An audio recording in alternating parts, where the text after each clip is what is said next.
என் ஜாதகம் ஒரு நல்ல பொண்ணு கிடைக்குமான்னு சொல்லுங்க. உங்களை பத்தி கேள்விப்பட்டிருக்கேன்.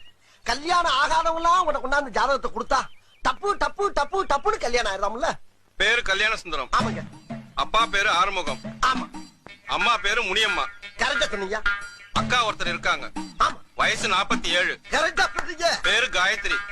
அக்காவுக்கு ஒரு மகன் இருக்கான். ஆமா. பேரு கௌதம். கௌதம். வயசு 27. ஆமா 27. உன் வீட்டு விலாசம் சொல்றேன் கேட்டுக்கோ. சொல்லுங்கயா. 3வது குறுக்கு தெரு, lakh area, Valluvar Kottam, எதிர்ப்புறம். Door number. ஐயோ. பழசு 13, புதுசு 32. ஆமாங்க. மேல சொல்றேன் கேட்டுக்க. சொல்லுங்க. போன வாரம் ரேஷன் கடையில 5 கிலோ பாமாயில், ஆமா, 5 கிலோ ரவை, 3 கிலோ சீனி வாங்கியிருக்க. ஆஹா, அடாடா ஐயா, நீங்க என்னையா ஜோசியர்? ஜாதகத்துல ஒரு மனுஷன் ரேஷன் கடையில என்னென்ன வாங்கினாங்கிற பூரா கரெக்டா சொல்றீங்களா? எப்படி அது?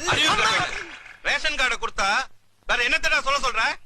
ரேஷன் கார்டா? பின்ன ஜோசியர்ட்ட வரும்போது ஜாதகத்துக்கு பதிலா ரேஷன் கார்டு எடுத்துட்டு வந்திருக்கியே, உனக்கு எல்லாம் எப்படா கல்யாணம் நடக்கும்? ஐயா, தப்பு நடந்து போச்சியா, கொஞ்சம் கரெக்டா சொல்லுங்க.